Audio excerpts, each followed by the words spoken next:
वैकुंठवासी हरिभक्त परायण प्राचार्य सोनोपंत तथा मामासाहेब दांडेकर म्हणजे वारकरी संप्रदायाचे धुरंधर अध्वर्यूच महाराष्ट्राच्या सांस्कृतिक जडणघडणीत वारकरी संप्रदायाचं योगदान फार महत्वाचं आहे। या संप्रदायानं मराठी समाजाची जीवनमूल्य जोपासली, नैतिकतेचं भान दिलं।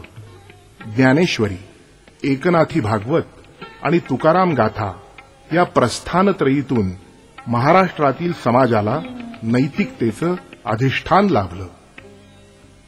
अशा या वारकरी परंपरेला मामासाहेब दांडेकरांनी एक नवं परिमाण दिलं।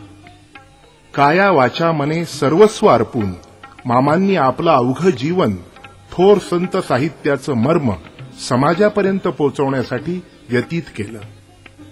कीर्तन प्रवचनांच्या माध्यमातून समाजातील सर्व थरातील व्यक्तींपर्यंत साध्या सोप्या रसाळ भाषेत हे संपन्न विचार यथार्थपणे पोचवले। आजच्या धकाधकीच्या तणावयुक्त जीवनातही मामांच्या कीर्तन प्रवचनांमधून प्रगट होणारं हे विचारसार दिशादर्शक ठरणार आहे। योगयुक्तो विशुद्धात्मा विजितात्मा जितेंद्रियः सर्वभूतात्मभूतात्मा कुर्वन् अपि न लिप्यते। हा जो श्लोक निवडला याच्यामध्ये गीतेच्या आणि व्याख्यानामध्ये हा एक महत्वाचा असा श्लोक आहे म्हणून।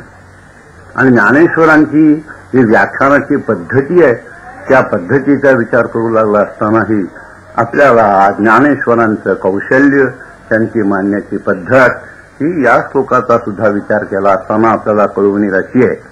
मला वाटतं मी हे का सांगतो हे आपल्याला जास्त सांगण्याचं कारण नाही। ज्ञानेश्वरी वाचणारी सांगणारीची मंडळी, तेव्हा सांगणारी ऐकणारी अशी मंडळी असल्यामुळं ज्ञानेश्वरीची मौज काय आहे हे त्यांना माहित नाही म्हणून नव्हे, पण आपल्याला जे आवडतं सर्वांना ते सांगलं असताना अधिक आनंद होतो।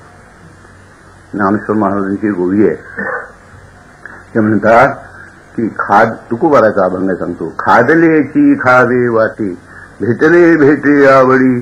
तेव्हा आवडी असल्यामुळं आपल्याला ज्याच्यामध्ये आनंद होईल असा तऱ्हेचा हा प्रसंग आहे।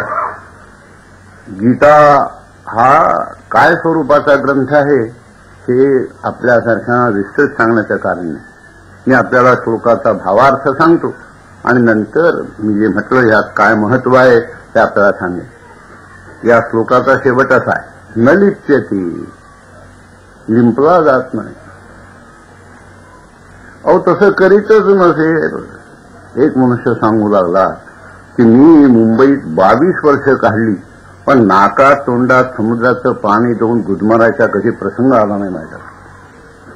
दुसऱ्याकडे थोडंसं डोकं होतं, तुम्हाला पण कधी बॅगबेवर फिरायला तरी गेला होतात का? मला वाटतं इथल्या लोकांना बॅगबीची कल्पना आहे, समजतं नाही म्हणला मी तिकडे पार भिलं पारल्याच्या पलीकडे राहतो।